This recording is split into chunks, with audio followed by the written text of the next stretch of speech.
मैं आज आपको एक कहानी सुनाने वाला हूं जिसका नाम है पंडित और बकरी।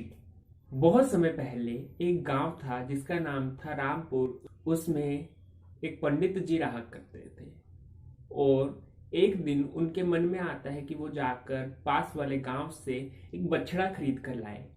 तो वो जंगल पार करके अपने पास वाले पड़ोसी गांव से एक बछड़ा खरीदने जाते हैं। और जैसे ही वो बछड़ा खरीद कर वापिस लौट रहे होते हैं तो वो बहुत खुश होते हैं इतने स्वस्थ और इतने सुंदर दिखने वाले बछड़े को खरीद कर। लेकिन क्योंकि उस गांव से उनके गांव तक का रास्ता एक जंगल से होकर गुजरता है, तो उस जंगल में एक चोरों का समूह रहा करता था। और जैसे ही पंडित जी वहां से गुजर रहे होते हैं, वो चोर पंडित जी और उनके बछड़े को देख लेते हैं और चोर बहुत खुश होते हैं इतना हष्ट पुष्ट और सुंदर बछड़ा देखकर। अब वो उस बछड़े को हत्याना चाहते हैं, तो वो एक योजना बनाते हैं और वो पंडित जी के पास एक एक करके जाते हैं। पहला आदमी पंडित जी के पास जाता है और वो कहता है, अरे वाह पंडित जी, आप क्या बकरी खरीद कर लाए हैं, कितनी सुंदर बकरी है। और पंडित जी उसे देखकर उसे कहते, अरे पागल आदमी, ये बकरी नहीं बछड़ा है। वो आदमी हंसकर और वहां से निकल जाता है। उस आदमी का काम सिर्फ इतना होता है ये कहना, वाह पंडित जी, आप क्या बकरी खरीद कर लाए हैं, और चले जाना। फिर दूसरा आदमी आता है थोड़ी दूर जाने के बाद, वो भी यही कहता है, वाह पंडित जी, कितनी सुंदर हष्ट पुष्ट और कितनी मोटी बकरी खरीद कर लाए हैं आप। अब पंडित जी को थोड़ा गुस्सा आता है, वो कहते हैं, अरे भाई ध्यान से देखो, ये बकरी नहीं बछड़ा है। वो आदमी कहता है, वाह पंडित जी, क्या मजाक कर लेते हो आप भी, और वो भी हंसकर चला जाता है। फिर तीसरा आदमी आता है और वो भी यही बात कहता है, वाह पंडित जी, क्या बकरी खरीद कर लाए हैं, इतनी सुंदर इतनी मोटी बकरी तो मैंने आज तक नहीं देखी, आज तक नहीं देखी, ऐसी ही तो बकरी चाहिए। और पंडित जी अब थोड़ा दबाव में आ जाते हैं, वो कहते हैं, भाई ये बकरी नहीं बछड़ा है। वो आदमी भी हंसकर चला जाता है। अब उन अब उस ग्रुप का जो मास्टरमाइंड होता है और जो चौथा व्यक्ति होता है वो आता है, वो कहता है, वाह पंडित जी, क्या बकरी लेकर आए हैं, इसी बकरी की तो तलाश थी, कहां से लेकर आए इसको। पंडित जी कहते हैं, भाई वो साथ वाले काम से।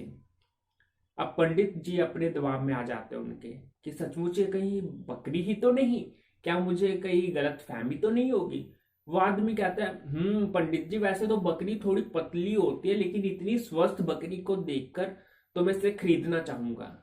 पंडित जी मन ही मन सोचते हैं कि अगर ये सचमुच बकरी है तो मेरा तो मजाक बन जाएगा पूरे समाज में। वो आदमी तभी बोलता है कि वैसे तो बकरी 20 रुपए की आती है, लेकिन मैं आपको ये बकरी के 40 रुपए दूंगा क्योंकि इतनी स्वस्थ है।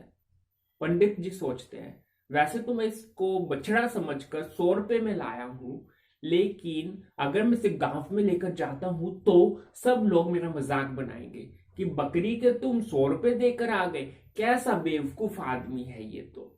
तो 80 रुपए का घाटा खाने से अच्छा मैं 60 रुपए के नुकसान झेल लूं। तो वो पंडित जी उस बछड़े को 40 रुपए में बेचकर बहुत खुश होकर वापिस अपने गांव की तरफ लौट जाते हैं। और वो चारों लोग जिन्होंने अभी अभी पंडित जी को बेवकूफ बनाया था वो भी खुश होते हैं। तो इस कहानी से हमें क्या सीखने को मिलता है?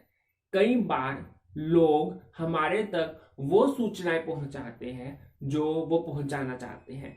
बहुत सारी जो हमारे तक इंफॉर्मेशन आ रही है वो सच नहीं होती, सच्चाई हमारे तक पहुंचती नहीं है। हमारे तक वही पहुंचता है जो दुनिया हमें बताना चाहती है। और आज तो हम सोशल मीडिया एज में, आज तो हम इंफॉर्मेशन एज में, जब हमारे चारों तरफ इतनी इंफॉर्मेशन है, हम एक ऐप स्क्रॉल करते हैं और इंफॉर्मेशन का भंडार लग जाता है। तो हमारे तक क्या सही इंफॉर्मेशन पहुंच रही है, इस पर हमें उंगली उठानी होगी। हमें इस बात का जवाब फिगर आउट करना होगा, क्या सचमुच दुनिया हमें वो बताना चाहती है जो सच है, या वो बताना चाहती है जिनमें उनका फायदा है। क्योंकि 90% इंफॉर्मेशन जो हमारे तक पहुंच रही है वो काम की नहीं है, वो सिर्फ झूठ है। सो इस कहानी से हमें ये सीख मिलती है कि हमें हमारे तक पहुंचने वाली हर इंफॉर्मेशन, हर सूचना को एक बार परखना होगा अपने स्तर पे। आज जब व्हाट्सएप यूनिवर्सिटी की इतनी बड़ी दुनिया है तो हमें हर एक इंफॉर्मेशन को बिना जांच पड़ताल के नहीं स्वीकार करना, हमें उसको देखना है, परखना है, उसको हर एक बात पर तर्क सहित अपनाना है।